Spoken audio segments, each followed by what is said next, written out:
Vamos seguir então. Quem esteve aqui ontem? Ontem foi a última mensagem, né? Eu sei que o pessoal agora vai reproduzir essa última mensagem, né, nesse próximo domingo. E o pastor Lucas usou o texto de Marcos, bem conhecido nosso, muito intimamente conhecido nosso, Marcos 16, versículos, deixa eu até colocar aqui. Eu vou ler do versículo 14 para pegar o contexto e vou até o 18. Né? Então, Marcos 16, vocês já conhecem bem. Inclusive, é um texto bastante discutido em alguns aspectos também, por causa de alguns manuscritos, mas os acadêmicos, às vezes, só gostam mais de atrapalhar do que ajudar. Né? Então, o discernimento do Espírito sempre é bom nisso. Graças a Deus por isso. Que está muito além da academia. Né? O Espírito Santo não se reporta a acadêmicos, nem a doutores, nem a mestres. Reporta a ninguém, a não ser Ele mesmo. Vamos lá. Finalmente, apareceu Jesus aos 11, quando estavam à mesa, e censurou-lhes a incredulidade e dureza de coração, porque não deram crédito aos que o tinham visto já ressuscitado. E disse-lhes: Ide por todo o mundo, pregai o evangelho a toda criatura. Quem crer e for batizado será salvo. Quem, porém, não crer, será condenado. E estes sinais hão de acompanhar aqueles que creem. Em meu nome expelirão demônios, falarão novas línguas, pegarão em serpentes, e se alguma coisa mortífera beberem, não lhes fará mal. Se impuserem as mãos sobre os enfermos, eles ficarão curados. Amém. Esse é um texto bastante interessante. Primeiro que ele aparece aos 11. Né? Pelo jeito, Matias ainda não tinha sido escolhido. Matias vai ser escolhido lá em Atos, né? Provavelmente isso aqui antecede o texto de Atos em algum aspecto. Outra parte interessante é que estavam todos eles à mesa. Né? Jesus gosta de comer, gente.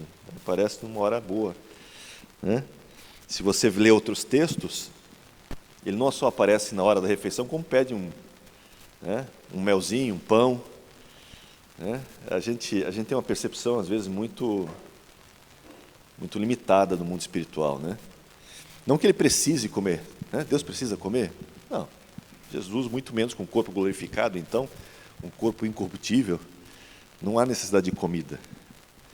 Mas, desde Adão, né, a comunhão se manifesta também à mesa. Lembra que, né, Deus vinha, provavelmente Jesus vinha, né, para comer com Adão, ou conversar com Adão, né? E na viração do dia, nós lemos isso no texto, e é muito provável que houvesse uma refeição. Né?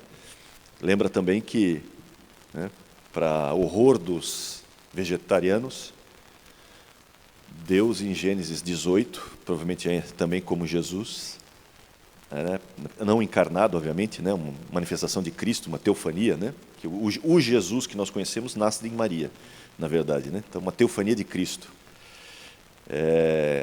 Come carne. Né, um novilho gordo foi preparado, Abraão prepara um novilho gordo para ele. E ele come junto com os anjos. Né? Aí tem um debate se era trindade, se era, né, Deus com os dois anjos. É uma questão de semântica até. Mas é uma manifestação, é um exemplo que nós vemos. E eu não vejo Jesus reclamar do novilho gordo, né, que foi preparado para ele. Ele come, né, para desespero de todos os vegetarianos, e a gente vê como as coisas são. Né? Depois a gente tem, em João 21, tem a questão do peixe também, preparado já, em brasas, né, um peixinho. Ali o texto não diz se ele come o peixe ou não, mas imagina-se que sim. Ou seja, essa questão da comunhão sempre é fundamental. Né? Tanto que isso foi instituído, nós temos um momento de comunhão que é a ceia. Né? A ceia justamente é É como se todos sentássemos a essa mesa de comunhão, né, partilhar do mesmo pão, do mesmo cálice. Já comentei isso outras vezes, mas só para lembrar, né, esse pão que foi partido é unido em nós, né, quando nós estamos juntos. Então voltamos a ser esse um pão novamente. Por isso que é o corpo de Cristo. Né, tem esse simbolismo todo e, de certa forma, como estamos 2 ou mais reunidos na ceia, o texto diz que ele está presente também. Então, ele não somente está presente em memória, né, não vou nem entrar na questão dos católicos e afins, né, mas em memória, com certeza, está presente, mas não somente em memória, né, porque ele está presente no nosso meio. Se onde tiverem 2 ou 3 reunidos, estarei ali com vocês. Nós lemos isso na última segunda-feira. Então, tem uma série de aspectos. E é interessante ele fazer isso. Só que ele vem aqui para dar uma reprimenda, né? Da incredulidade. Da incredulidade. Lembrando a nossa humanidade. E eu confesso que às vezes eu me pego ainda me sentindo repreendido pela minha incredulidade muitas vezes. E olha que a gente tem anos de casa, né? Olha que a gente tem anos de casa, mas às vezes as situações, elas vêm de uma maneira tal que você começa a dar uma balançada. Não dura muito, mas é o suficiente para você lembrar quem você é e quem ele é, né? Porque é nessa hora que você lembra que você não é ele, que você, na verdade, é ser humano, que o poder dele se aperfeiçoa na nossa fraqueza, né? Então a gente vê a nossa fraqueza nessas horas, e eu vejo bastante isso nos dias, ainda mais nesses dias que a gente vive, que são tão complicados. Mas a parte interessante, que é o que o Lucas acabou enfatizando, primeiro é o id, né? Afinal está falando de eclésia, né? Qual é o sentido da igreja? O sentido da igreja, né, tem vários, na verdade, nós já temos discutido aqui vários deles, mas um fundamental é a missão. Nós temos a missão do id, de pregar o Evangelho, né? Essa é a nossa missão. De certa forma, somos todos missionários. Todos estamos debaixo dessa missão, né? O Lucas, inclusive, enfatizou isso muito bem ontem. Todos estamos debaixo dessa missão. Então, missionário não é só aquele que sai da sua terra e vai para outra terra, ou às vezes, né, terras muito distantes. Não, missionário é você, no teu bairro, nos teus vizinhos, na tua casa, onde você estiver, no teu trabalho, na escola. Você é um missionário. Nós todos somos missionários. Todos nós estamos manifestando esse Evangelho. E o Evangelho é boas novas, né? A gente já falou disso várias vezes. O Evangelho fala boas novas. Então, a gente está pregando o quê? Boas novas. Não estamos pregando condenação. Estamos pregando salvação, né? Apesar que algumas igrejas parecem que estão pregando só a condenação, né? Nós já fomos assim. Já tivemos o nosso tempo de pregar só a condenação. É claro que quando você prega salvação, está implícita uma mensagem de condenação. É natural. Porque você está apresentando a salvação. Se você está apresentando uma salvação, é porque a condenação já está implícita. Ou seja, mas existe um escape para ela. Essa é a boa notícia. Esse é o Evangelho, a sua raiz, né? Você estava condenado, mas você tem um escape.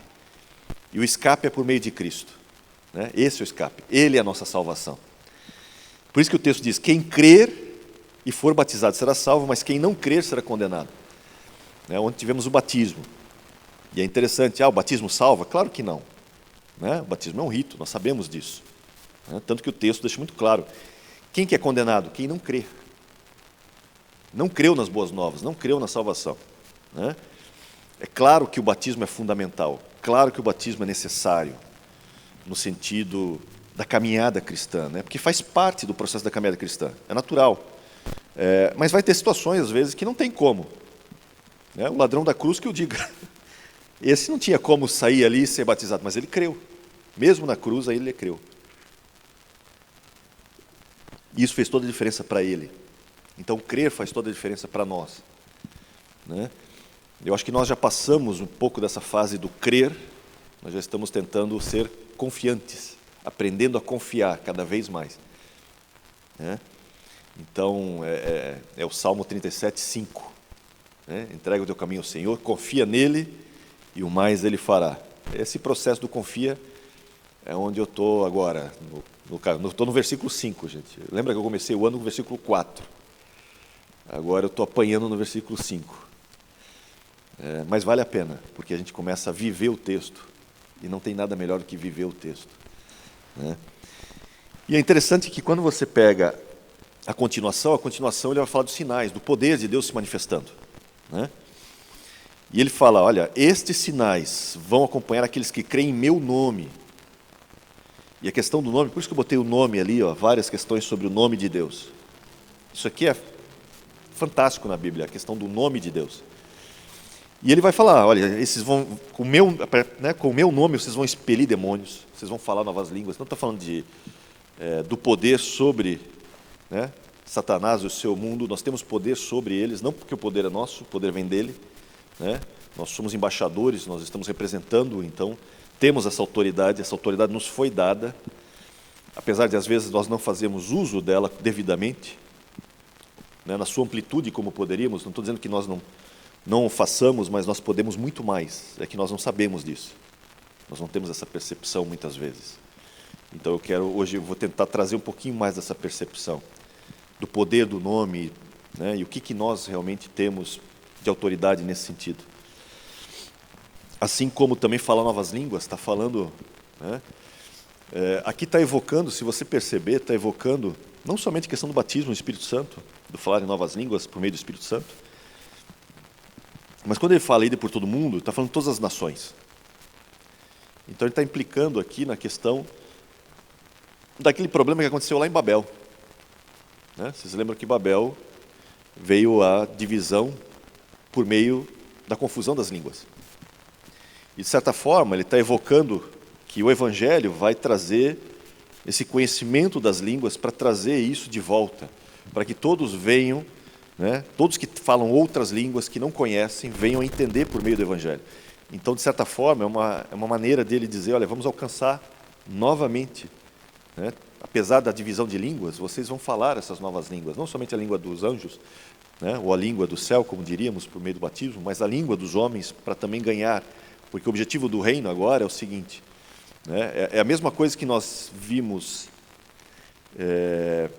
que começou com Josué, quando eles tomam a terra prometida, que começou na cruz de Cristo, que é um segundo êxodo, inclusive, né, e que vamos ver no milênio também, esse aspecto da expansão do reino sobre a terra. Então nós tivemos isso, as sombras em Josué, a partir de Josué, nós vivemos uma certa sombra disso hoje também, porque o Evangelho sai de Jerusalém, lembra? Eles são batizados em Jerusalém, porque a palavra de Deus sai de Jerusalém, né? Lembra? A lei é dada em Sião, a lei de Cristo, e dali vem a palavra, e dali ela vai crescer, por isso que os discípulos estão em Jerusalém, para justamente começar o processo como a Bíblia já tinha colocado, e dali eles vão ganhar o mundo, e vão falar novas línguas, né? A gente vê que o próprio sentido de Atos 2 é esse, né? Você tem ali uma questão da glossalia, que é se falar novas línguas, que não está relacionado necessariamente ao que nós chamamos de batismo do Espírito Santo, do falar línguas estranhas. Ali você vê eles falando a língua das nações, que é um cumprimento já, de certa forma, do que já está sendo dito aqui no versículo 17. Né? Mesma coisa. E ele evoca novamente, no versículo 18, pegarem serpentes, que fala da linhagem de Satanás, né?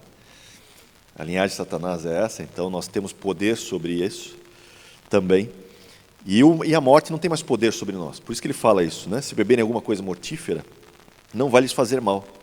Então você não está mais debaixo do poder da morte, e muito pelo contrário, você tem agora a cura. Você é portador da salvação, e é interessante que salvação, quando você pega no termo, por exemplo, lembra da mulher do fluxo de sangue? Né?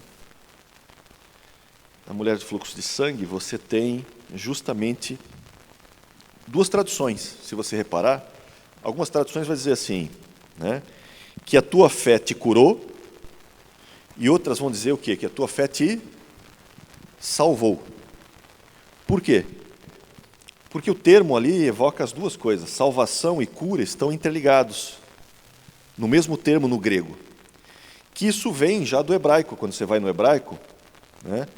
Porque a mulher fluxo de sangue, nós sabemos, ela não tem uma ideia original.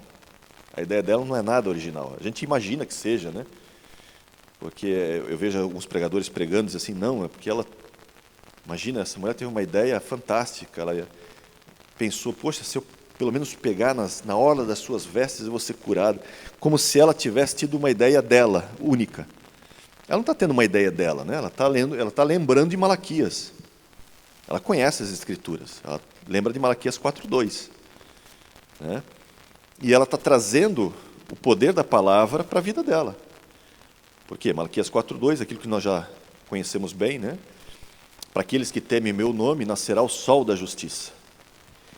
E o sol da justiça é Cristo, né? Tanto que ele diz, e ele trará cura. Aí, na tradução que vocês normalmente têm, vai estar cura nas suas asas, né? Mas o termo ali, traduzido como asas, na verdade, né? É, na verdade, orla das vestes. Então, a tradução, você pode ter essa, claro, que cabe pela palavra, mas a tradução mesmo é, ele trará cura na orla das suas vestes. E o termo cura ali, no hebraico tem a mesma conotação, pode ser traduzido como cura ou salvação. As duas coisas. É interessante por quê? Porque o grego acompanha isso quando você vai para a história da mulher fluxo de sangue no Novo Testamento. Né? Por isso que você tem tradução dúbia. Algumas traduções colocam a tua fé te salvou e outras a tua fé te curou. Porque a palavra, ela dá a entender isso, né? Ela tem essa dupla conotação. E Malaquias 4:2 também. Ele trará cura ou salvação na hora das suas vestes.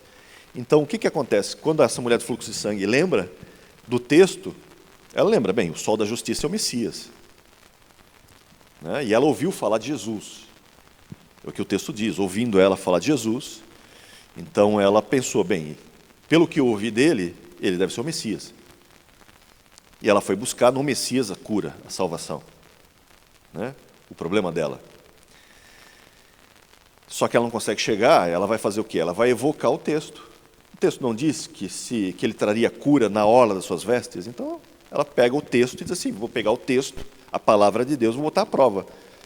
Ela não está tendo uma ideia original dela mesma. Ela está tendo uma ideia baseada no texto bíblico. E é interessante que o texto vai dizer que ela repete isso consigo mesma, né? De certa forma. No grego, quando você lê o texto, ela vai andando, tentando chegar nele, e vai repetindo na sua mente as mesmas palavras.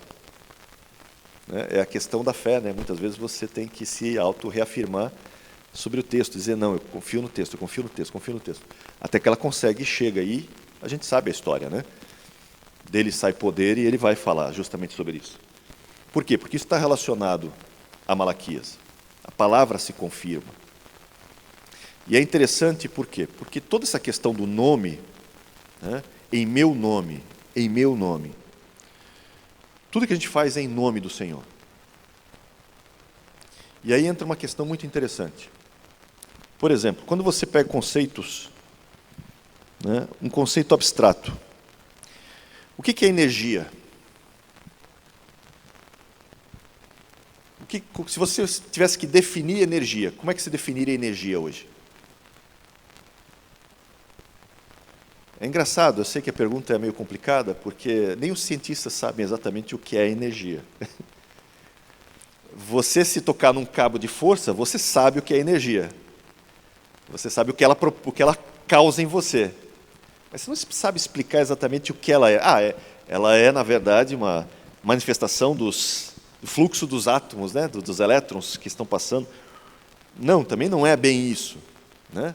É técnico demais. Eu quero saber o que é energia. No sentido, por exemplo, o que é a luz? São conceitos complicados. Quer ver? Ó, se você vai... Eu até peguei, só para ver como é que a ciência coloca. Energia. Né? Eu peguei um texto aqui. Energia.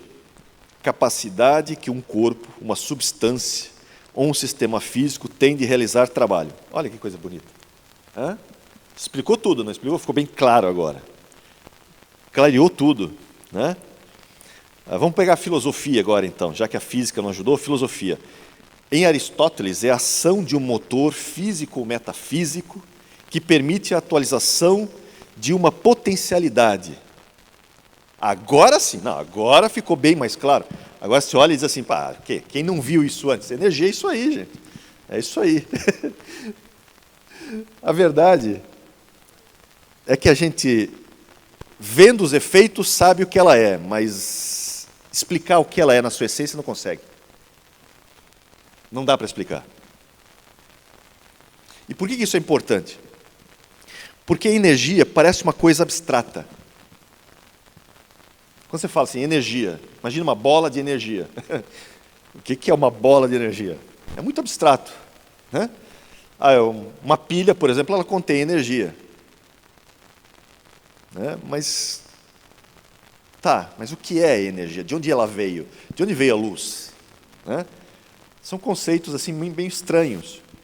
Por que eu estou citando isso? Porque a Bíblia vai citar, por exemplo, um conceito que parece estranho para muita gente. Né? A gente lê isso em João, né? João 1:1. No princípio era o Verbo, a palavra. E o Verbo estava com Deus e o Verbo era Deus. E lá na frente, um pouquinho mais à frente, ele vai dizer, e o Verbo se fez carne, o Logos se fez carne. Agora vem a pergunta, o que é o Logos? O que é o Verbo? Afinal, quer ver um outro texto interessante? Hebreus 2 vai dizer que ele sustenta todas as coisas pelo poder da sua palavra.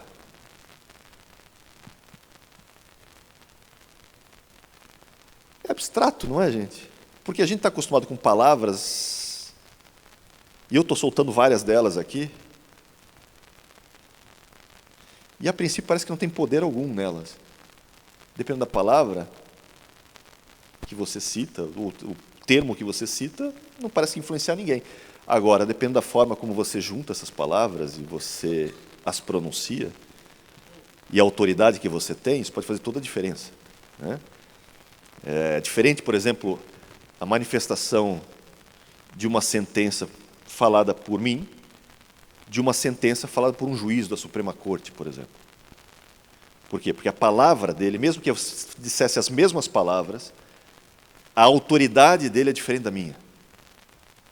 E como ele tem autoridade, a palavra dele, mesmo que sejam iguais às minhas, ela só vai ter resultado no meio em que vivemos porque ele vai falar e não porque eu vou falar. Porque eu posso até declarar uma sentença, mas isso não vai ser seguido de forma alguma, porque eu não estou revestido da mesma autoridade. Então, em certas bocas, essa palavra é abstrata demais. São palavras ao vento, parece. Mas em outras, isso ganha forma, isso acaba tendo uma casualidade no mundo que nós vivemos. Não é à toa que a guerra maior é a guerra com palavras. Né? A maior guerra com palavras. Você vê Miguel, por exemplo, quando vai discutir com Satanás pelo corpo de Moisés, segundo Judas, que é um texto bem complicadinho, né? Você vê que a guerra ali está muito mais no âmbito das palavras. Uma questão de argumentação. Se você pegar também Zacarias, quando vai falar de Josué, né, do sacerdote Josué, que é Jesus, né, mesmo termo para Jesus no grego, você tem um debate de palavras. Há um ataque do maligno, Satanás está ali, né, o inimigo fazendo acusações e Deus com outras palavras defendendo e tornando ele limpo.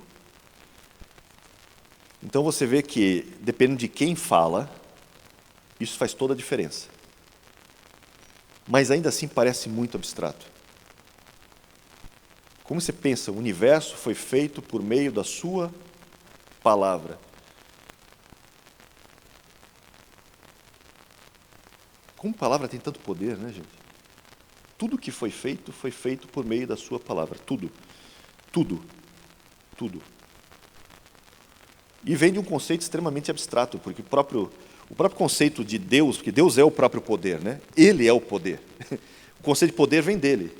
Afinal, ele é o todo-poderoso. Então, ele é o poder vivo.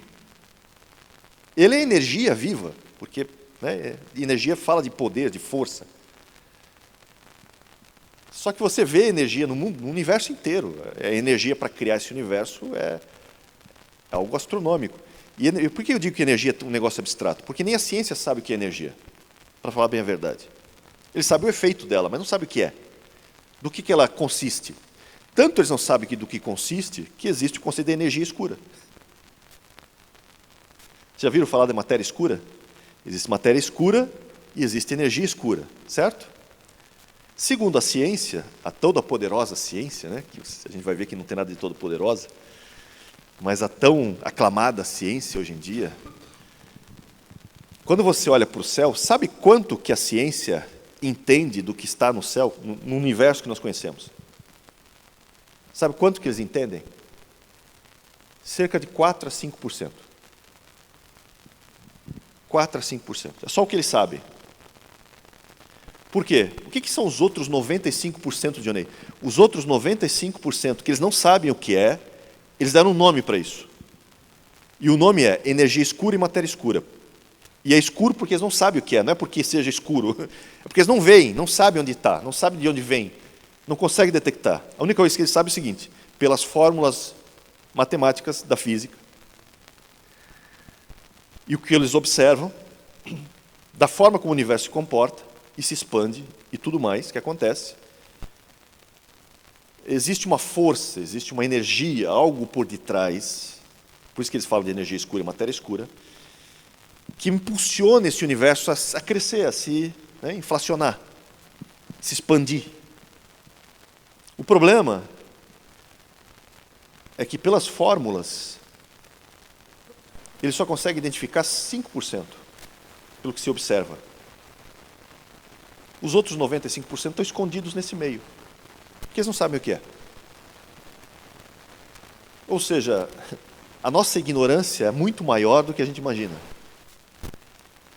E nós achamos que conhecemos os mistérios do universo, né, os segredos do universo. Botamos agora o James Webb, né, esse telescópio novo, para enxergar mais longe. Né, fazemos uma série de experimentos, já desenvolvemos a bomba atômica, temos vários poderes, poder do átomo, da divisão do átomo. Estamos tentando fazer a fusão do átomo, né, fazer que nem o Sol faz, né, energia. É a nova vertente agora de pesquisa da energia verde, é tentar criar um reator de fusão nuclear para ter energia limpa, né, como a gente chama. A China está trabalhando muito nisso e outros países também. A fissão nuclear, que é a separação dos átomos, nós já conhecemos, né, só que não conseguimos controlar completamente. Quando acontece a fissão, a bomba atômica explode, né, e a fissão é terrível. Mas estão tentando fazer como a fusão. O problema é, nós não sabemos nada ainda, gente. E a gente acha que sabe muita coisa. Se a gente não sabe nem o que o universo é constituído, como é que a gente pode ser arrogante, como alguns são, de alegar que Deus não existe, por exemplo? Ou que Deus não pode fazer determinadas coisas? É que nem nós, no Evangelho. O meu povo perece porque lhe falta conhecimento, falta intimidade, falta conhecer quem Deus é. É a mesma coisa. A nossa incapacidade de entender essas coisas é que é o problema. E é interessante que a Bíblia coloca muito isso de uma forma muito interessante. Por exemplo, Jó foi salvo como? Porque eu acredito que Jó foi salvo, né? Noé também foi salvo. Aí você vai dizer, foi salvo pela fé, com certeza. Todos foram salvos pela fé. Ninguém é salvo sem fé. Essa é uma verdade bíblica. É só ler Hebreus 11. Né? Hebreus 11 deixa isso muito claro. Sempre foi pela fé, nunca foi por obras, nunca foi por nada que você fizesse. Sempre foi pela fé. Muito bem. Se sempre foi pela fé, fé em quê?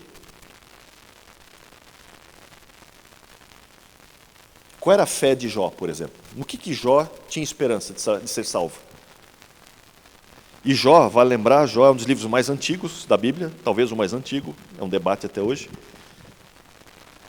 A gente não sabe em que época se passa, provavelmente ou ele era conterrâneo de Abraão, ou talvez até antes de Abraão, ele está na região de Ur, também, dos caldeus. Mas não dá para saber em que época isso acontece. Né? Então a gente sabe muito pouco sobre Jó, no sentido da sua época, e como ele conheceu Deus. Porque ele conhecia Deus, a um certo nível. Né? Você vê que a teologia no livro de Jó ela é muito deficitária, Quando você vê, por exemplo, os amigos de Jó, eles vão falando, né, ele faz e tudo mais, eles vão dando declarações que depois, lá na frente, Deus vai dizer que eles não tinham sabedoria nenhuma. Então, por exemplo, quando eu uso os discursos de Jó, ele faz, por exemplo, né, eu já usei algumas vezes aqui, eu sempre recomendo muito cuidado com o texto que você pega dos amigos de Jó, porque os amigos de Jó, Deus fala que eles não falaram o que era certo. Diferente de Jó. Né? Diferente de Jó. Então, quando você pega um texto de um discurso dos amigos de Jó, você precisa estar consubstanciado por outros textos. Porque, por exemplo, os amigos de Jó falam de Deus como sendo o Todo-Poderoso, justo, perfeito, íntegro. Quando eles falam isso, estão falando mentira? Não. Porque senão seria loucura. Tudo que eles falaram, então, era mentira? Não, você não pode fazer isso também. Porque daí você está indo de encontro com o próprio texto. Então, o que eles falaram de mentira, de erro? Bem, uma coisa é certa, eles falaram erro quando se referenciavam a Jó estar sofrendo por causa do pecado. Isso é certo. Isso nós sabemos. Cada vez que eles davam a entender que, Jó, você está sofrendo porque você está em pecado, meu amigo. Confessa teu pecado aí. Porque quem peca, sofre. Quem não peca, não sofre. É mais ou menos essa a teologia deles. E esse é o cerne do erro da teologia deles, da falta de sabedoria deles. Ponto. Então, quando eles estiverem falando sobre esse assunto, com certeza, você sabe, isso aqui, os caras estão muito enganados. Agora, vou citar um texto, por exemplo, que eu uso, muitas vezes, de Elifaz. Por exemplo, eu uso, acho que, Jó 4,15 e Jó 15,15, se não me engano, ou 4,18 e 15,15. São textos que falam assim, que nem os céus são santos aos teus olhos. É um texto que eu uso bastante. Aí você diz, então, mas foi Elifaz que falou. Se foi Elifaz que falou, então, na verdade, isso aqui é mentira. Não, peraí. É só você lembrar o seguinte, você tem que estar consubstanciado com outros textos. Por exemplo, quando Jesus veio, derramou seu sangue e subiu, o que ele foi fazer lá em cima, com o sangue dele? O que ele foi fazer com o sangue dele? Purificar o tabernáculo celeste, lembra? O próprio autor de Hebreus disse, se o tabernáculo terrestre era purificado com sangue de touros, bodes e tudo mais, quanto mais o tabernáculo celeste tem que ser purificado com coisas superiores. O que são essas coisas superiores? O sangue de Cristo. Bem, se o tabernáculo celeste tinha que ser purificado, é porque ele estava impuro. E aí, quando você lê que nem os céus são santos aos seus olhos, você entende. É verdade. Porque só Ele é santo. Lembra? A gente já discutiu isso outra vez. Só Ele é Deus. Ele é santo por natureza, por quem Ele é. E Ele faz o quê? Ele aplica a santidade, né, aonde Ele quer. Lembra? Ele fez o universo por meio do Filho para santificar o universo. Né? Ele nos santifica, Ele nos separou, porque santificação fala de separação, né? Fala desse termo. Então, realmente, nem os céus são santos aos seus olhos.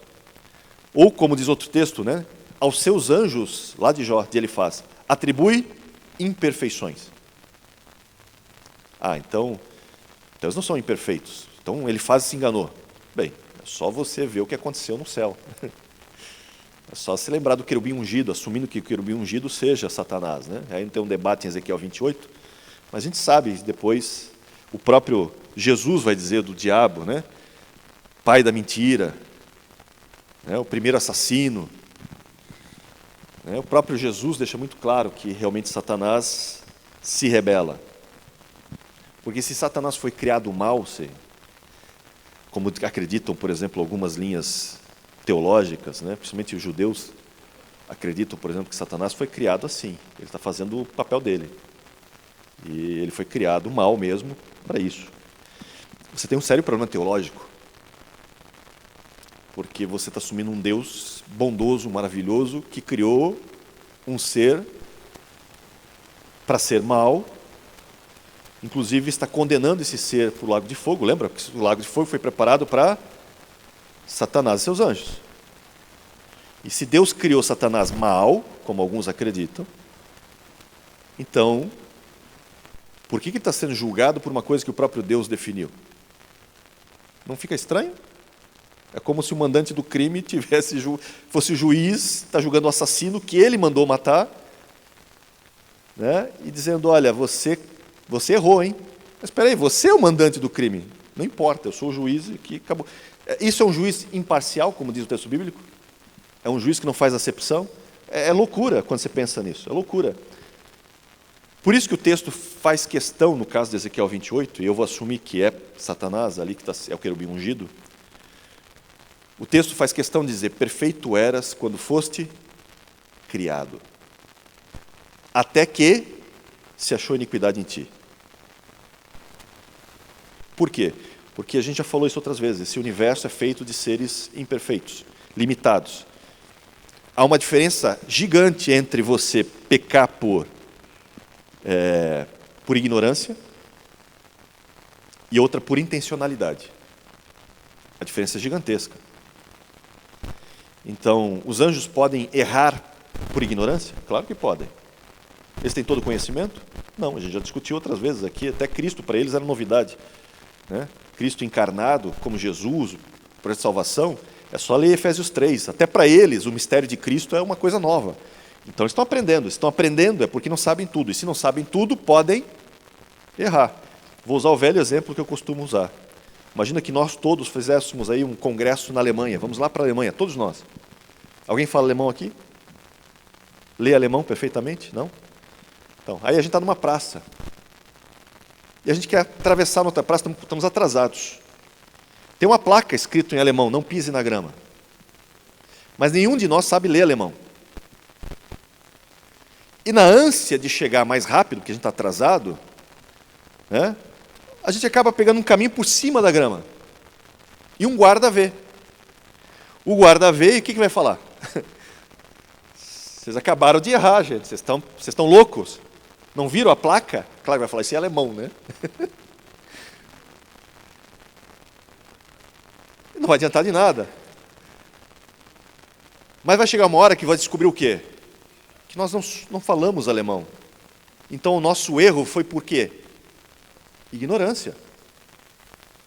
Você pode ser condenado? Pode, dependendo da lei de cada país, pode condenar, independente da tua ignorância. Porque às vezes tem coisas que você é obrigado a saber. E o próprio texto bíblico já fala isso também. Lembra de Lucas, acho que é Lucas 12, se não me engano, quando fala da parábola do servo, né? E na parábola do servo e o seu senhor que vem do casamento, o texto vai falar que depois, né, eles têm a impressão de que o seu senhor se atrasou, e aí alguns servos começam a maltratar os outros, certo? E aí quando o seu senhor chega, e lembra, quem teve a impressão que se atrasou foram os servos, não está dizendo que o senhor se atrasou. Os servos acharam que ele se atrasou. É diferente, faz toda a diferença. Assim como hoje, muita gente acha que Jesus está atrasado, já devia ter vindo. Mas o texto de Hebreus deixa claro, ele virá e não tardará. Ou seja, ele vai virar no momento certo. Nós é que podemos ter a impressão de que tardou o noivo, como é o caso que você vê nos servos, que a gente comentou, e como você vê no caso das virgens. Também acham que o noivo tardou. Mas o noivo não tarda, ele vem na hora exata. Né? E quando você vê os textos, diz que quando o seu senhor chegar, esses servos que conheciam a vontade do seu senhor, recebem muitos açoites. Ou seja, né, vão ser duramente, digamos assim, disciplinados. Vamos usar um termo leve nos dias de hoje. Né? Mas ele faz questão de dizer o seguinte, e os servos que não conheciam a vontade do seu senhor, também vão ser, não na mesma medida daqueles que conheciam, mas também vão ser disciplinados. Vai sofrer menos açoites, mas vai sofrer açoites. Por quê? Porque nós temos obrigação, em alguns aspectos, de conhecer certas coisas. Por isso que Davi, quando tenta levar a arca da primeira vez numa carroça, alguém morre no processo, Uzá morre. Mas os filisteus colocaram a arca numa carroça e ninguém morreu. Por que os filisteus colocaram a arca numa carroça e ninguém morreu? e Davi coloca a arca numa carroça e alguém morre.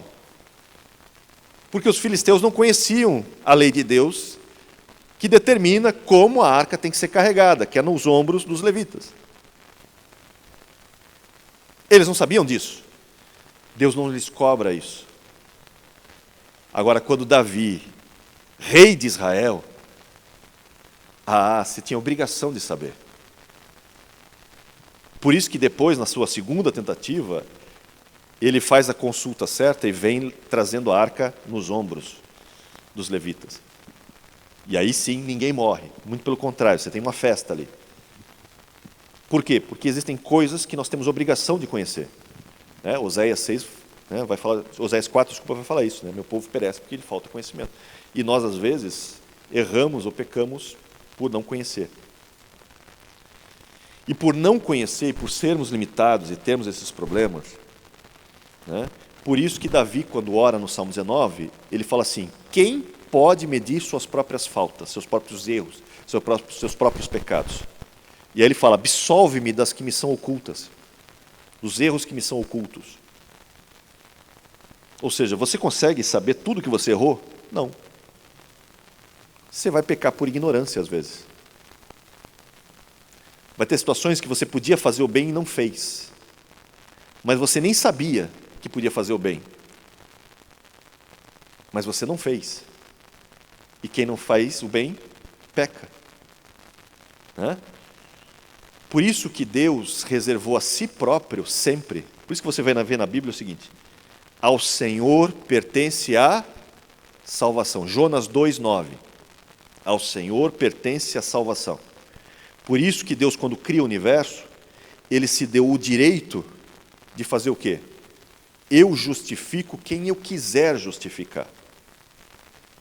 Por quê? Porque Ele é o único. Por isso que você vê lá em Apocalipse, Jesus falando isso, E Ele está trazendo para si uma qualidade que só Deus tem. Ele é o único que consegue sondar mentes e corações. Por quê? Porque Ele é o único que vai olhar para o teu coração e vai dizer assim: ele errou por ignorância ou ele quis errar. E faz toda a diferença.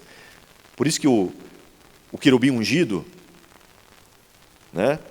fala assim: olha, perfeito eras nos seus caminhos até que se achou iniquidade em ti. Iniquidade é quando você erra porque você sabia que era errado e mesmo assim você erra. É a mesma situação de que eu sei ler alemão e eu vi e está escrito: não pise na grama, e eu intencionalmente vou lá e piso na grama. Isso é iniquidade. Isso é um pecado voluntário. Isso é grave, biblicamente falando. Por isso que o Senhor, lembra, Ele se reserva a esse direito. Por que eu estou falando tudo isso? Pelo seguinte: porque existe no Antigo Testamento um conceito abstrato, que é o caso de Jó, é o caso de Noé, é o caso de Moisés, é o caso de Davi. Todos esses morreram na esperança de serem salvos. Mas todos eles morreram sabendo que eles não tinham obras que pudessem fazê-los serem salvos. Não tinha justiça própria. Nem mesmo Jó, Noé e Daniel, que nós lemos lá em Ezequiel 14, que são os únicos que a Bíblia cita que podiam escapar de um juízo, por exemplo. Mas o juízo da vida eterna, o juízo da condenação, nenhum deles tinha, digamos, justiça própria para isso. Então, se você não tem justiça própria, e você sabe disso, como é o caso de Jó, de Davi, de Noé, de Daniel, de Moisés, então, como você sabe que vai ser salvo?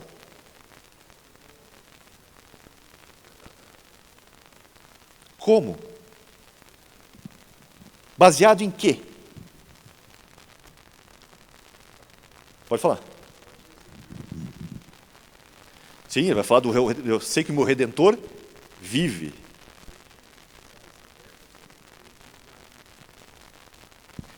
Mas baseado no quê? Além da fé. Essa fé está centrada, fundada no quê? Tem um conceito muito interessante. Isaías 12, Vamos ler esse texto. Isaías 12. E vocês vão entender o que eu quero falar. Porque tudo isso aqui, esse conceito que o próprio Isaías, que a gente vai ler agora, e o próprio texto, e o próprio Jó, de certa forma, quando você vê, é um conceito abstrato. O ser salvo é abstrato. Não tem nada concreto. Por isso que a fé é algo baseado em coisas que você não vê. É o caso de Noé, é o caso de Davi, é o caso de Jó. Eles têm certeza que vão ser salvos, mas qual é a base teológica para eles de que eles vão ser salvos? A única base teológica que eles têm é a palavra do Senhor. Só. O que é muito, né? A gente, quando para pensar, é tudo que você precisa. Mas é o que eles tinham.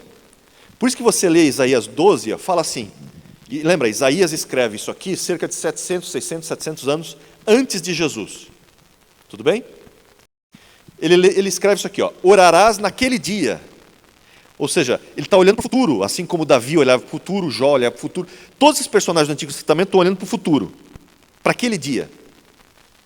Orarás naquele dia, graças te dou, ó Senhor. Ou seja, naquele dia, uma promessa do Senhor vai se realizar.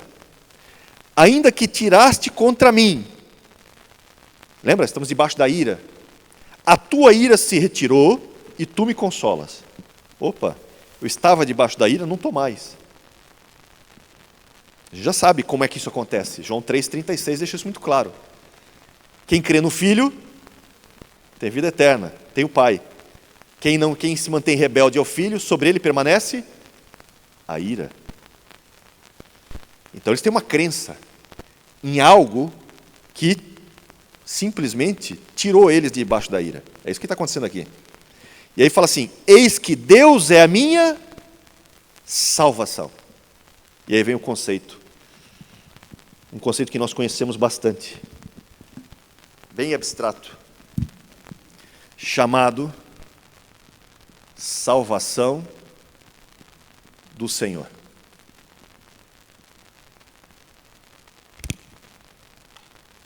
Salvação do Senhor. Deus é a minha salvação. Confiarei e não temerei, porque o Senhor Deus é a minha força, o meu cântico, e Ele se tornou a minha salvação. E vós, com alegria, tirareis águas das fontes da salvação. E direis naquele dia, dai graças ao Senhor, invocai o seu nome, tornai manifestos os seus feitos entre os povos. Relembrai que é excelso seu nome. Cantai louvores ao Senhor, porque fez coisas grandiosas. Saiba-se isto em toda a terra. Exulta, jubila, ó habitante de Sião, porque grande é o Santo de Israel no meio de ti. E quando você vê o termo usado para salvação no hebraico aqui, é Yeshua. A salvação do Senhor é Yeshua. A salvação do Senhor, esse conceito abstrato, que simplesmente é o que eles creram, se tornou carne. Por isso que o nome dele tem que ser Jesus.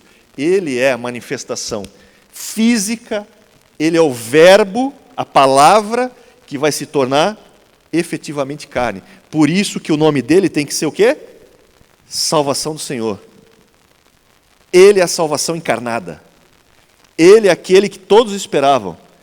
Ele é aquele em que todos criam. Mas criam no quê? Numa palavra que não se via, que era uma palavra abstrata. É um conceito totalmente abstrato, que você não tinha noção. E aí o que ele faz? Deus simplesmente pega o conceito abstrato e encarna, para que você agora veja isso acontecer. É fantástico isso, gente.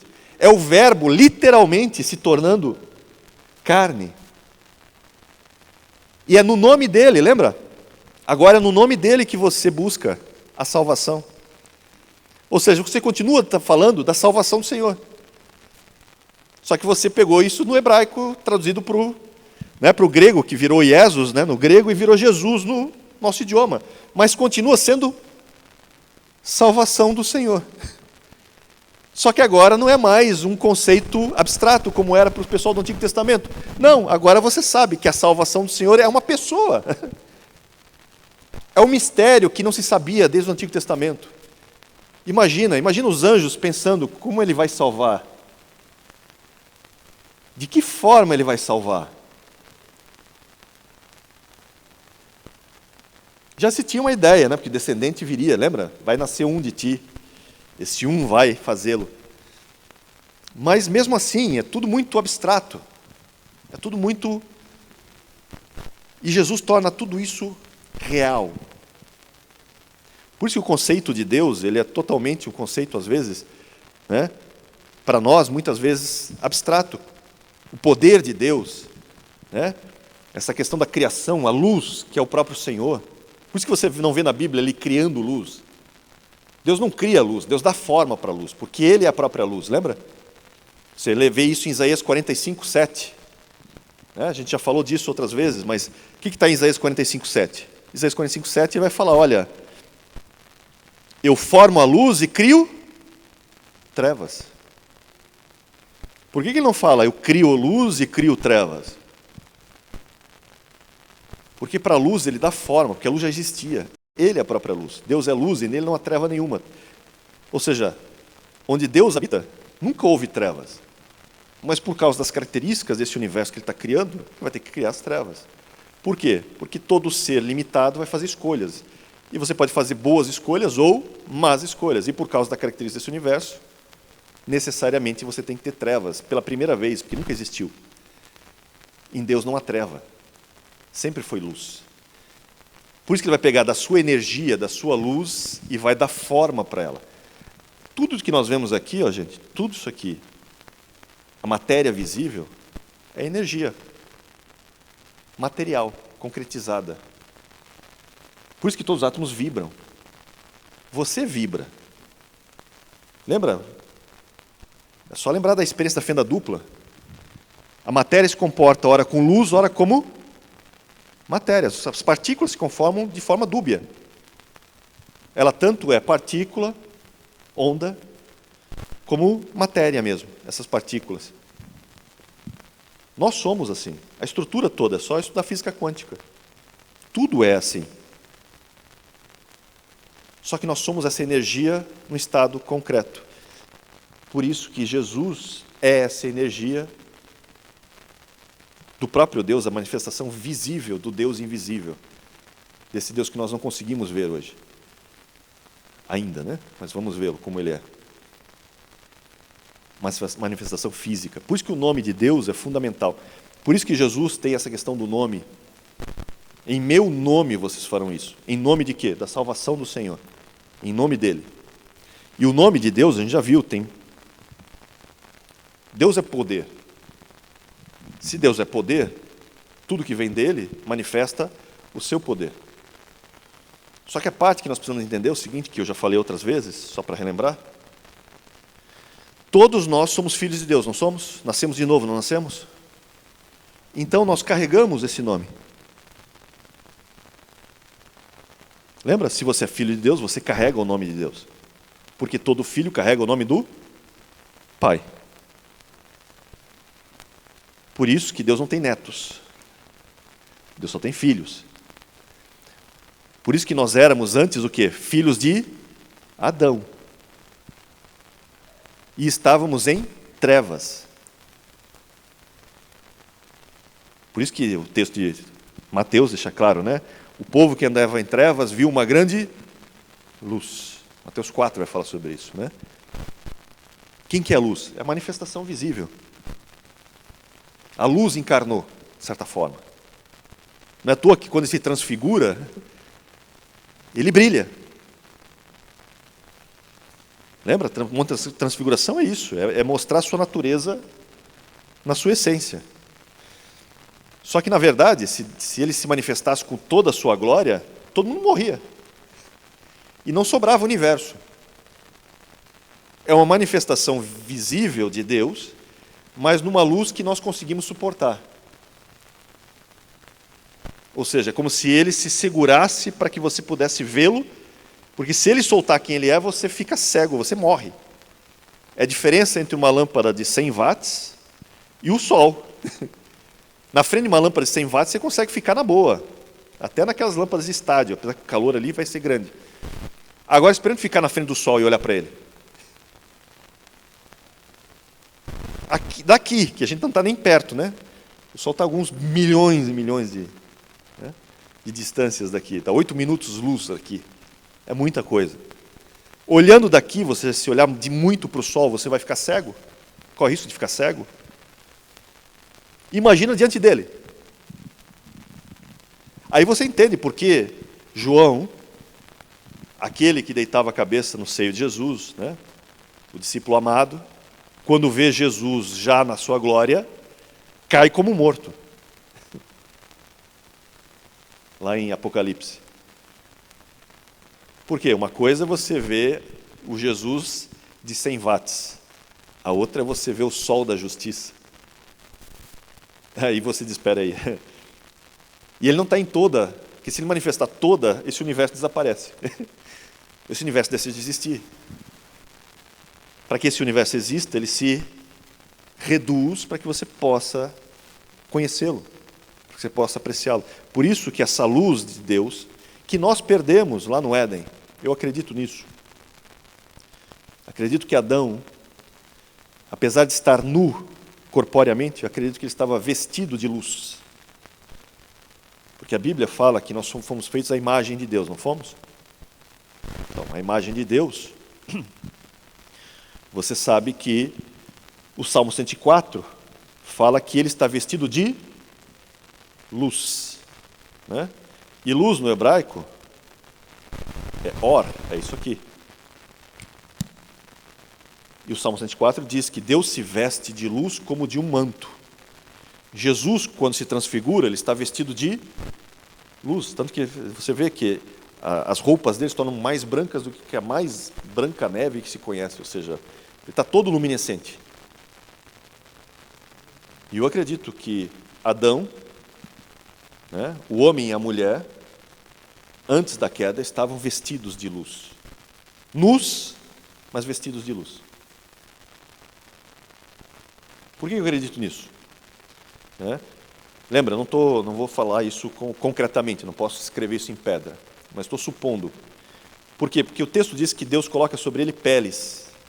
Lembra, vai ter uma morte ali, tem todo o simbolismo, eles estão vestidos de figueira, que deve ser uma coisa ridícula, né? Vestido com folhas.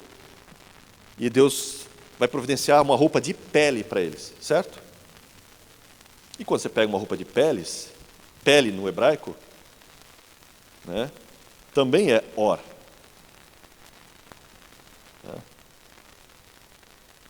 Também é or. É a mesma fonética. Mas perceba que mudou uma letra. Qual a letra que mudou? Saiu o Aleph e entrou o Ain. Aí você olha para mim e diz, e daí, Johnny? E daí que é o seguinte, gente. Você está vendo aqui os nomes de Deus? Ó, aqui tem o famoso tetragrama, Yud Rei Vav Rei, né? Que nós conhecemos bem, que já sabemos que vale 26. Lembra? 10, 5, 6, 5. Aqui você tem Elohim, que vale 86. E aqui você tem Iesus, no grego, que é o nome de Jesus, que vale 888. Quanto dá isso aqui somado?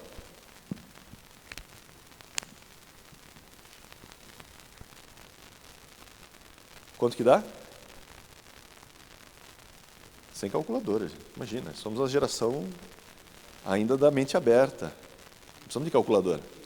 1000, exatamente. 1000. 1000 é um número interessante, biblicamente falando. Primeiro, que 1000 é a mesma coisa que 10 elevado a 3. 3 fala da Trindade, né? E é interessante por quê? Porque a letra Aleph, que vale 1, né, que se pronuncia, né, Elef, que vale, isso aqui vale 1 mais 30 mais 80, que vale 111. Um. Que é bastante interessante. E lembra que no hebraico mudam as vogais, mas isso aqui são consoantes. Então você pode pronunciar Aleph, você pode pronunciar também Aluf, que é mestre, por exemplo, né? Ensinador. Ou você pode pronunciar Elef. Elef, por exemplo, é 1000. Ou seja, existe um vínculo direto em tudo isso aqui, com isso aqui, apontando sempre para Deus. Porque Deus é o número 1, e aí você entende, porque para ele um dia é como 1000, e 1000 é como 1. E tem outros simbolismos todos. E aqui o que acontece? Quando você perde a luz de Deus, né, é como se você estivesse tirando Deus da equação e colocando no lugar o quê? A letra Ain. E o que é a letra Ain? A letra Ain, gente, antigamente, isso aqui era um olho. E não por acaso também o valor dela no hebraico é 70. O que isso quer dizer? Quer dizer o seguinte: por que o homem perdeu a glória de Deus que havia nele? Por causa do pecado. Como é que se manifestou esse pecado? Pela cobiça dos olhos. Lembra da mulher? Vendo a mulher que a fruta era boa.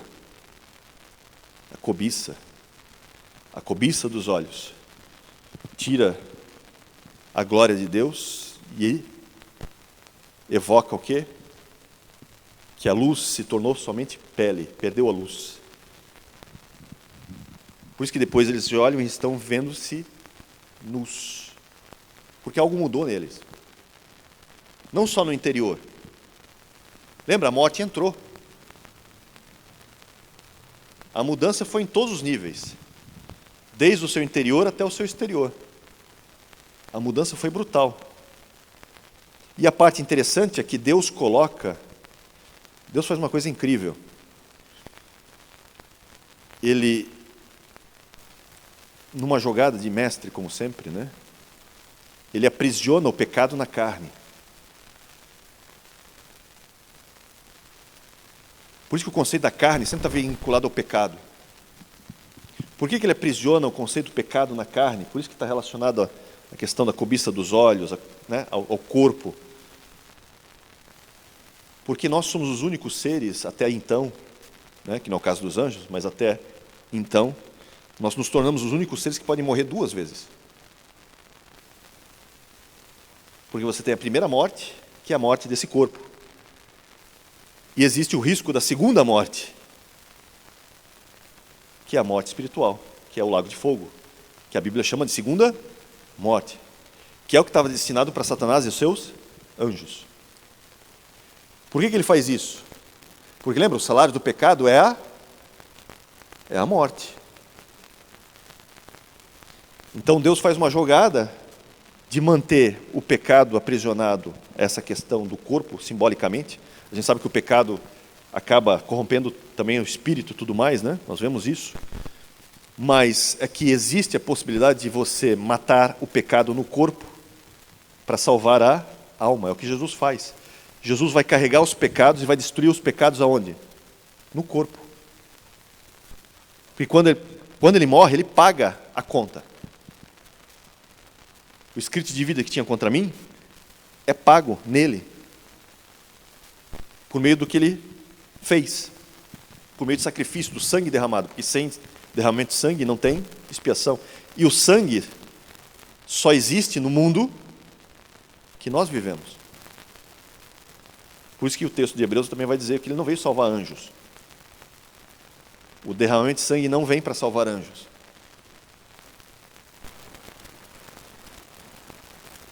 E só tinha um jeito de ele derramar sangue, ele tinha que encarnar aqui. Porque só nesse plano que existe sangue. Então, quando ele morre e derrama o seu sangue, né, automaticamente ele está fazendo o quê? Todo o processo necessário para matar o pecado na sua raiz, na sua origem. Por isso que nós vivemos o quê? Nós fomos transformados, temos um novo corpo, uma nova mente, né, um novo espírito, mas carregamos esse corpo morto. Esse corpo morto, por quê? Porque nele está a carne, e na carne não habita bem algum, porque essa carne tem desejos. Porque lembra, por que a questão da fruta? A fruta foi para alimentar o quê? O corpo. A fruta é uma manifestação física que vai alimentar o corpo dela, da mulher quando come, assim como do homem. Então você tem todo um simbolismo do pecado relacionado diretamente ao corpo, aos desejos do corpo. Claro que isso implica em todo o ser, né? Mas essa questão toda, porque Deus começa a fazer o quê? Começa a manifestar a sua salvação justamente para isso, para tentar tirar, né, apresentar para o mundo quem Ele é. Ele é a manifestação viva, Ele é o corpo de um Deus perfeito, né, sem pecado. E lá na cruz Ele vai mostrar o verdadeiro caráter. Por isso que em João 17, Jesus fala, eu estava no meio deles e neles eu manifestei o teu nome. Né? E depois ele vai dizer, ele vai falar da cruz e vai dizer, e ainda vou manifestar o teu nome de novo. Mas espera aí, o judeu naquela época sabia o nome de Deus. Não era segredo. Ele sabia o nome de Deus. Então como é que ele está manifestando o nome? Você manifesta o nome pelo meio do caráter. Nome tem a ver com caráter. Por isso que você e eu, nós carregamos o nome de Deus, necessariamente nós temos que carregar também o quê? O caráter. Por isso que nós somos transformados em glória para se tornar a imagem do Filho, para que você seja cada dia mais parecido com quem você pertence, a família que você pertence. Por isso que tudo acontece em nome do Senhor. E é interessante quando você vai para Deuteronômio 14, né? Deuteronômio 14, ele vai falar o seguinte, ele está falando para Israel, lembra? Tudo que aconteceu com Israel é exemplo para nós. Deixa eu só botar aqui o 14. Olha como é que ele começa o texto. Filhos sois do Senhor vosso Deus. Ele está falando para quem? Para Israel. Né? E o que ele está dizendo? Olha, vocês são filhos, não mais de Adão. Vocês são filhos de Deus. Está aqui. Filhos sois do Senhor vosso Deus. E ele vai dizer, no decorrer, como é que um filho de Deus se comporta naquele tempo. Como é que um filho de Deus se comporta naquele tempo? Guardando a lei, é o que você vai ver aqui. Leia o capítulo 14 do Deuteronômio, vai falar justamente de todas as questões legais aqui. Ó. A questão sobre animais limpos e imundos, né? Depois ele vai falar sobre a questão da maldade, que você não vai mais, né, executar maldade, você vai ser piedoso. Né? Ele vai falar até dos dízimos, toda a questão relacionada à lei. Ou seja, um filho de Deus guarda a lei, assim como nós somos filhos de Deus, guardamos a lei, só que não mais a lei mosaica. Nós guardamos a lei de Cristo. E qual é a lei de Cristo? O amor, a lei do amor. Simbolicamente, amar a Deus acima de todas as coisas e ao próximo como Deus ama. Então, para cumprir o ID, necessariamente, lembra, esse ID é em nome do Senhor. Vocês vão fazer tudo isso em meu nome. Você então está sendo portador do nome. Como portador do nome, você agora precisa agir de acordo com quem você é. Você é filho de Deus? Você viu a salvação do Senhor que foi encarnada? Diferente do pessoal do Antigo Testamento, que era um conceito abstrato, para você não é mais abstrato, para você se tornou algo concreto, se tornou físico. Agora você sabe quem é o nome do Senhor, você conhece Ele. Por isso que você declara tudo por meio do nome de Jesus, porque é o nome dele que tem poder. É Ele que tem poder, não é você. Você carrega esse nome, e por que você carrega esse nome, você carrega também os atributos do nome. Tanto os direitos quanto os deveres. Nós focamos sempre nos direitos, né? Nunca nos deveres. Você tem direito a todas as bênçãos, você tem direito ao céu, você tem direito à vida eterna, você tem direito a ser cabeça e não cauda, você tem direito... E os deveres? Você também tem deveres. Você tem que se portar como o Filho de Deus se porta. Por isso que Pedro, João vai falar, aquele que diz que permanece nele deve andar como ele andou. Você quer manifestação do poder de Deus na tua vida? Ande como ele andou. Ore como ele orou. Busque como ele buscava. Estude como ele estudou. Lembra? Jesus aprendeu a obediência por meio daquilo que sofreu. E lembra que a gente também vai sofrer, né? Todo aquele que quiser ter uma vida piedosa será perseguido. Paulo fala isso. Todos que quiserem ter uma vida piedosa. O que é uma vida piedosa, gente? O que significa ser um piedoso?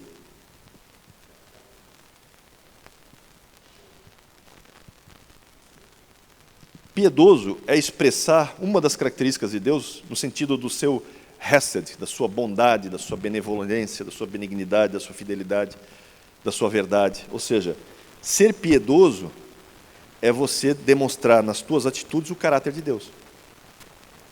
Basicamente é isso. Então, toda vez que você quiser demonstrar o caráter de Deus, que tem a ver com o nome, porque o nome fala de caráter, né? Lembra? Aqueles que vêm como profeta, recebe o quê? Galardão. Aqueles que você recebe como profeta, recebe galardão de profeta. Que você recebe, né? Lembra desse texto? Se você ler ali, que algumas traduções colocam, né? Se você receber alguém no caráter de profeta, a palavra no grego ali, para caráter, como alguns colocam, é nome. Está relacionado a nome. Porque nome tem tudo a ver com caráter. Então, se você é filho de Deus, você tem que manifestar o caráter de Deus em você. Ou seja, você tem que ser piedoso. Você tem que ter essa vida piedosa. E se você vai ter uma vida piedosa, não tenha dúvida, você vai ser perseguido. Em maior ou menor grau, mas vai.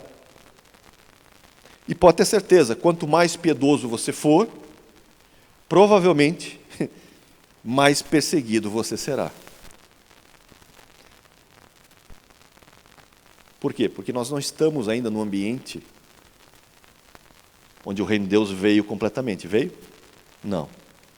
Nós somos o quê? Peregrinos. Por isso, ide por todo mundo, pregai o Evangelho. Ir e pregar o Evangelho, gente, é tomada de poder. É guerra. Você está indo em território inimigo para tirar justamente o poder do inimigo em seu território. E como Deus sabe disso, por isso que você está imbuído de poder. Porque Ele sabe que você precisa de armas para vencer. Por isso que tem a armadura de Deus, porque você tem uma série de sinais. Primeiro, para que todos vejam, porque lembra, lá em Babel você teve um problema sério. Por que Babel foi um problema? Porque em Babel, a ordem de Deus depois para Noé é o quê? Ide e enchei a terra, multiplicai-vos, não é? E o que eles dizem lá em Gênesis 11? Justamente o contrário. Vamos construir uma torre para ter fama e para que não sejamos espalhados pela terra. Está lá no texto, só você ler. Eles constroem Babel para quê? Porque eles não querem obedecer, eles não querem ir pelo mundo. Eles não querem ser espalhados. Eles falam justamente o contrário. Não, vamos fazer um nome para nós. Por quê? Por que vamos fazer um zigurate, que a Torre de Babel é um zigurate, né? Por que vamos construir uma espécie de pirâmide de degraus alta? Qual é o sentido disso? E lembra, a coisa era tão grave que forçou Deus a descer da terra. E a confundir, porque se ele não confundisse e não fizesse, o que aconteceria? O que diz o texto? Eles falam uma só língua, eles estão agindo como um só. Se não fizermos nada, o que acontece? Daqui a pouco nada mais vai ser impossível para eles. O que está acontecendo no cerne da questão?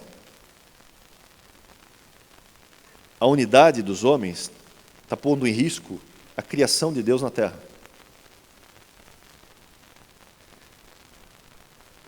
E Deus não criou a terra, nem o universo, para que o mal tome conta. Nunca foi esse o plano dele.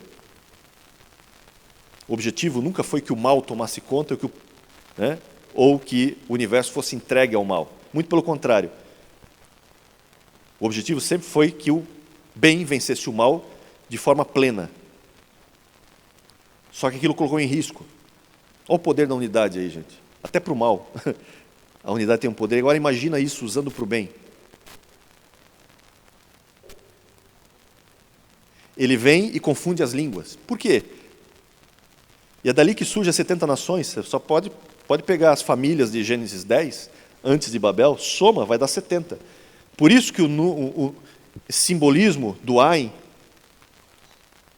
que está relacionado ao ver, né, e ao número 70, fala muito.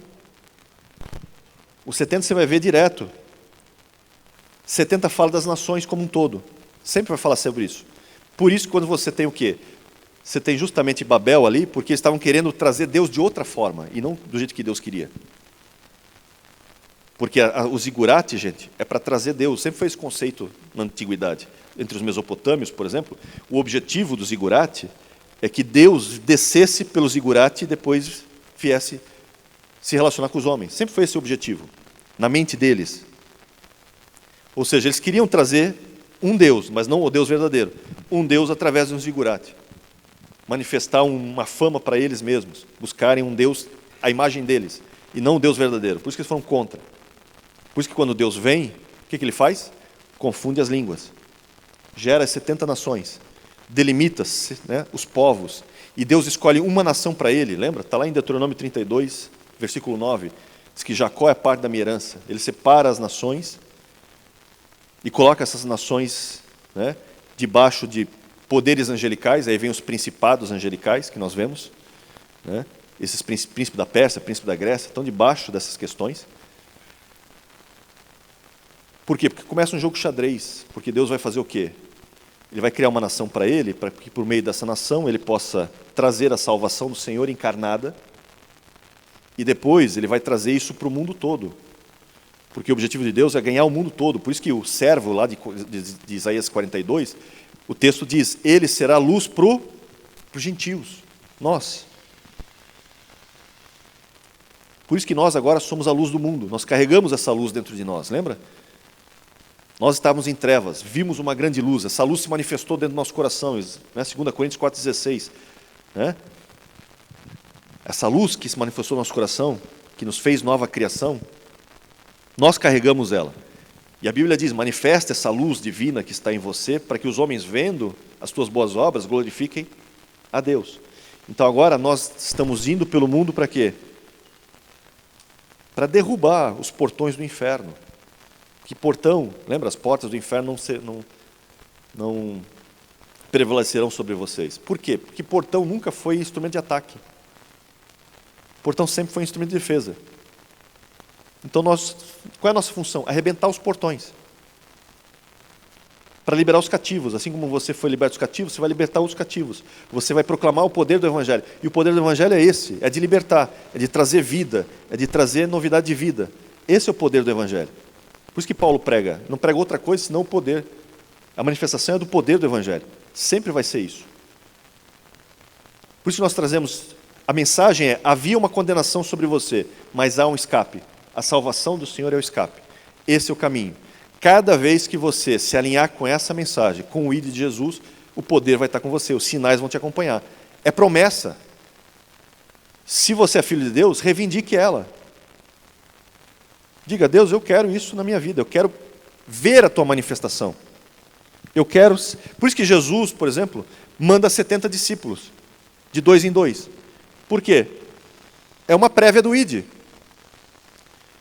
Quando você tem, por exemplo, lá em Êxodo 24, em que eles vão ver a Deus, o Deus de Israel, lembra? Eles veem o Deus de Israel. Quem que está com Arão, Nadab e Abiú?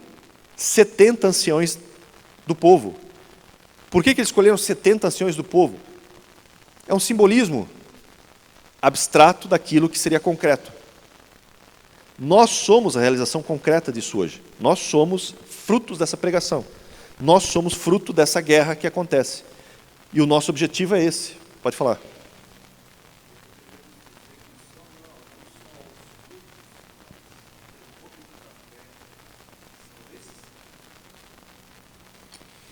Sim.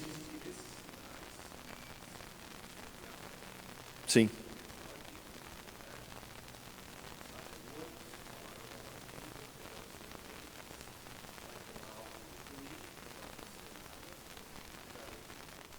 Sim. É fruto. Sim. Quanto mais imbuído dessa identidade, dessa fé, dessa confiança, maior os sinais vão se concretizar em você. Claro que existe uma questão de propósito, né? Sempre. Porque lembra, o Espírito dá conforme Ele quer, né? Então, conforme o propósito necessário. Mas, sim, você vai ter isso na sua vida, não tenha dúvida. As promessas são para nós. Nós estamos debaixo de grandes promessas. Então, pregar o Evangelho é isso. É falar da salvação do Senhor, é falar, olha, havia uma condenação, mas há um escape. E o escape é Cristo. E outra, no momento que você se torna da família da salvação do Senhor, você agora tem direitos às promessas, aos sinais, a tudo que está relacionado ao poder de Deus. Lembra que tem um espírito em você. E não é espírito de covardia, é espírito de poder, amor e equilíbrio. Eu sempre falo, todos nós temos que ter essas características. Você tem que ser conhecido por uma pessoa amorosa, do amor de Deus, por isso que nós somos piedosos, mas também tem que ser conhecido como uma pessoa de poder e de equilíbrio. Porque se você não tiver equilíbrio, não adianta nada. Você é que nem arma na mão de um radical. O equilíbrio te mantém no centro da vontade e não fora. Porque corre o risco de você chegar num extremo tal que você cai. É o que acontece, por exemplo, com o pessoal de Gálatas. Eles foram para o extremo do legalismo, a ponto de cair.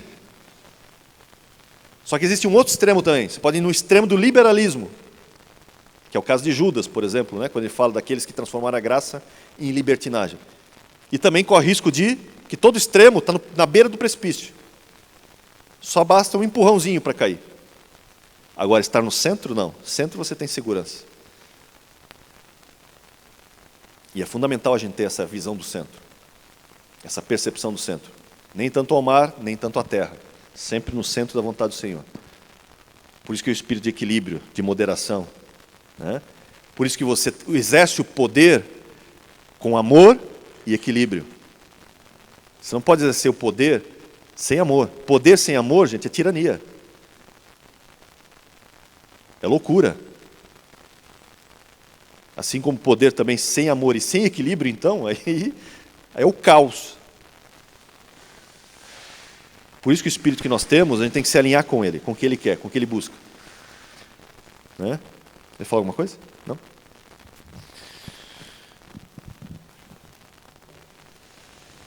Então, só para terminar, a gente já está acabando, já está no horário também. Essa guerra não acabou, certo? Nós ainda estamos nela. Quando é que ela acaba? Quando a manifestação da segunda vinda vier. Então a guerra continua. Nós estamos hoje em guerra aqui, sem dúvida. Essa guerra continua e ela está cada vez mais ferrenha. Por quê?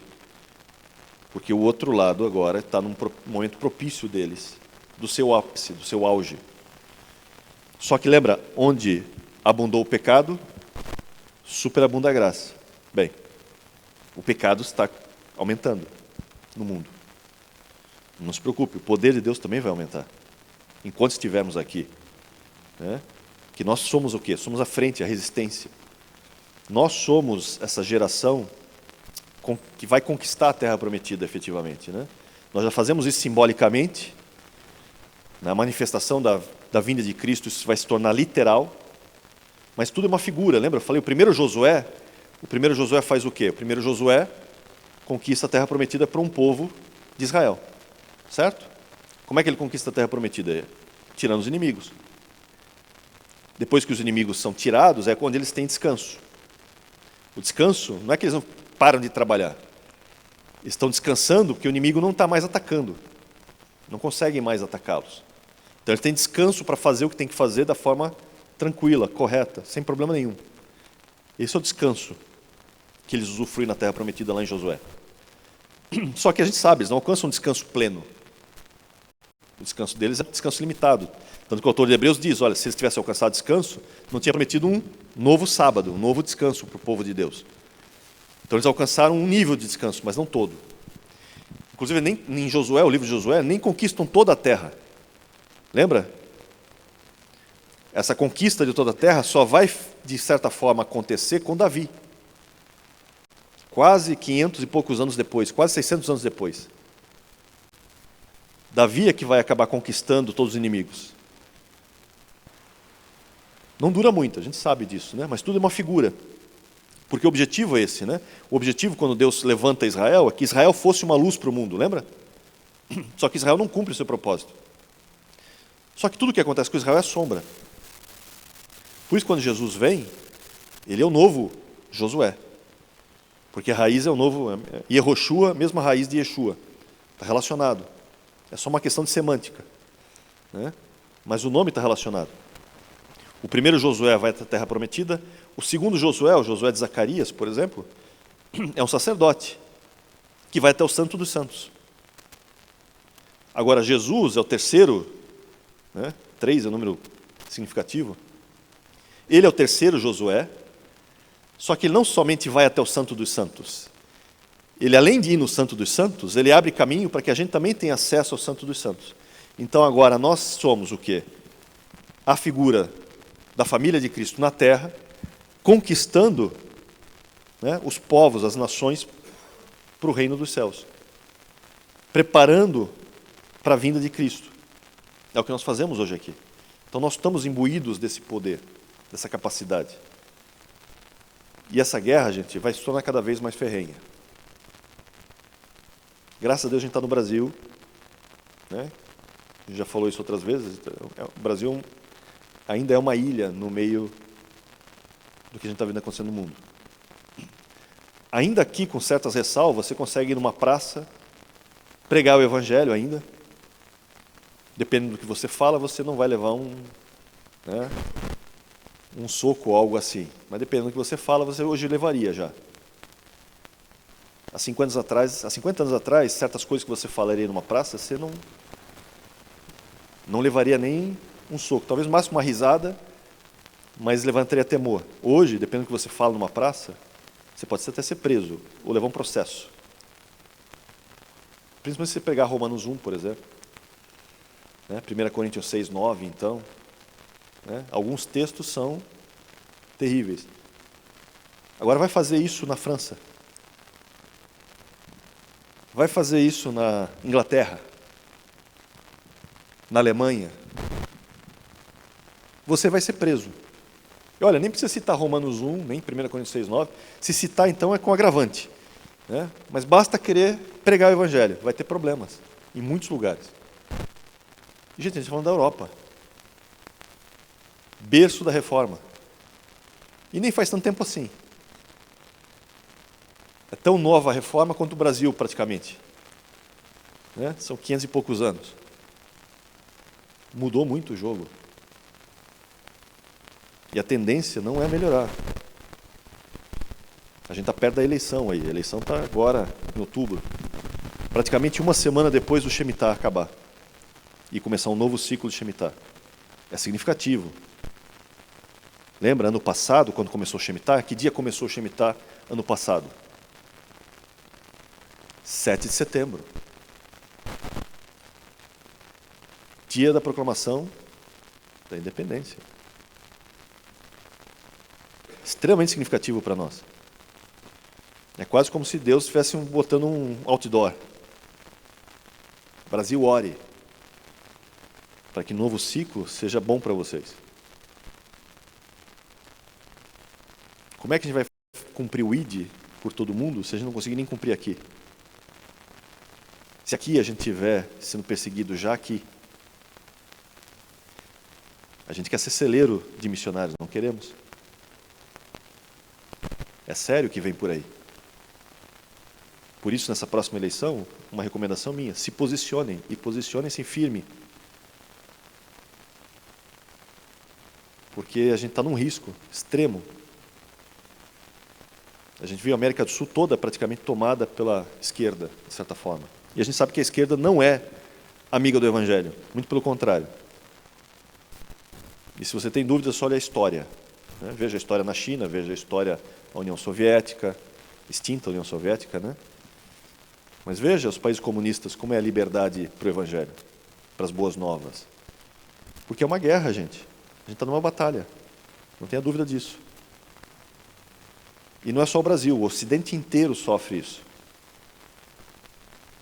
E a Europa já está de joelhos. E nas Américas, né, são poucos os que sobraram. Graças a Deus, os Estados Unidos continua ainda. E o Brasil também. Até quando? Não sei. Mas enquanto a gente orar, enquanto a gente buscar, né, tem gente que quer dizer assim, não, vamos deixar a perseguição vir. Não importa quem Deus colocar. Claro que importa, gente, quem Deus colocar. É Deus que levanta toda a autoridade.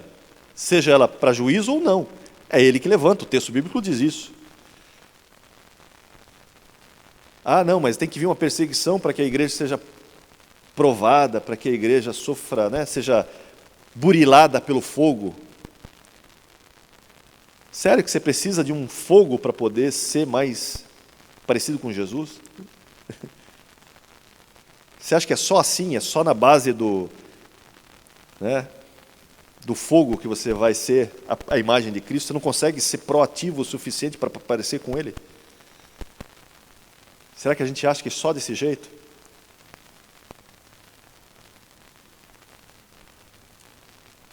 Essa história de que a igreja tem que passar por uma perseguição é balela. Por quê? Porque o próprio texto deixa claro que não necessariamente a igreja tem que passar por perseguição. Se você duvida, é só estudar a igreja de Filadélfia. A igreja de Filadélfia, que era uma igreja sem nenhuma repreensão, assim como Esmirna, né? E Esmirna sofre uma perseguição. Leia o texto lá. Esmirna e fala assim, olha, vocês, para a visão do mundo, vocês são pobres, mas na minha percepção, vocês são riquíssimos. Só que vem uma tribulação para vocês de 10 dias, vem uma perseguição de 10 dias. Resiste, fica em pé. Ele não tira da perseguição, a perseguição vem. Né? Tanto que ela alcança seu ápice na história, quando você vê a história de Policarpo, né? O martírio de Policarpo. Policarpo? Acho que é Policarpo. Né? Aos 80 e poucos anos. Ele é bispo de Esmirna. Vai morrer no fogo. Como o fogo não consegue matá-lo, vamos dar uma espadada nele. Porque o fogo não envolve, mas não mata. Então eles pegam a espada para agilizar o processo. Mas teve uma perseguição forte. Agora, você vai para Filadélfia, que também é uma igreja que não tem repreensão nenhuma. E a história é outra. Ele fala assim, vem uma tribulação que vai pegar o mundo todo. Uma provação para o mundo todo. Mas vocês, não. Eu vou guardar vocês dessa provação. Não é na provação, é da provação. Então todo mundo tem que ser perseguido? Não. Tem muita igreja na história, gente, que viveu, cresceu e nunca foi perseguida. Mesmo na Europa. É só você voltar alguns séculos. Por séculos, igrejas ficaram lá pregando o evangelho, sendo luz, e não foram perseguidos. Então essa balela de que a igreja tem que passar por perseguição para que ela seja purificada, não tem sentido. Nem biblicamente, nem Pedro, quando você tem o texto de Pedro que fala da perseguição, né, que o texto fala assim, se for da vontade do Senhor, né, que vocês sofram, então que sofram fazendo bem e não fazendo mal. Não é isso que diz o texto? Está lá, se for da vontade do Senhor. Mas o texto, esse se for, é um ser pessimista, não é um ser otimista. Porque no grego tem 4 tipos de ser, né? Esse ser ali é um ser que é o seguinte, olha, provavelmente não é da vontade dele, mas se for, só que a chance de ser é muito pequena, se for que você sofra fazendo bem e não mal. Ou seja, Deus não tem interesse em fazer você sofrer, não é esse o objetivo dele. O objetivo dele é fazer você filho de Deus, a imagem do Filho, esse é o objetivo dele.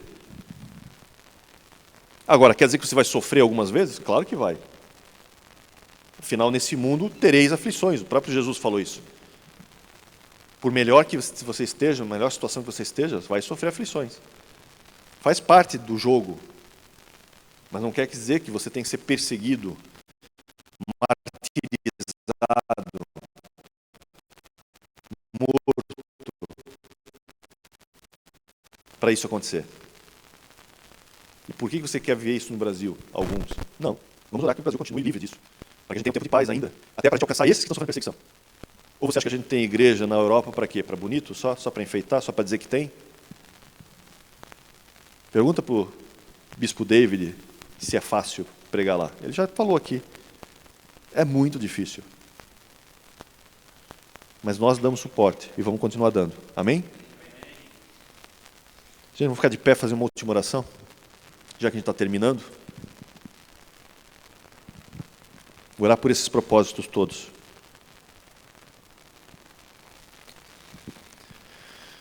Pai, queremos te agradecer, Senhor, por essa série Eclésia. Nós sabemos, Senhor, dos teus objetivos, temos aprendido mais sobre a tua unidade como igreja, como um só corpo, um só coração, um só espírito, uma só alma, inclusive, também. Senhor, que a gente possa vivenciar essa unidade entre nós. Realmente, Pai.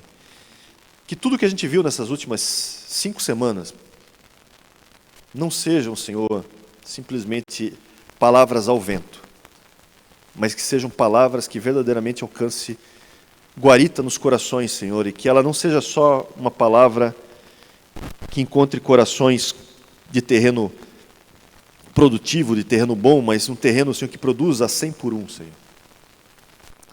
Que essa palavra transforme cada um de nós, de dentro para fora, a imagem do Filho cada vez mais, que possamos estar imbuídos do caráter de Deus, verdadeiramente, que possamos, Senhor, aprender a proclamar o Teu Evangelho, a pregar o Teu Evangelho, Senhor, da forma correta, da forma que Tu queres, com poder, com manifestação de sinais, que os sinais acompanhem a vida de cada um.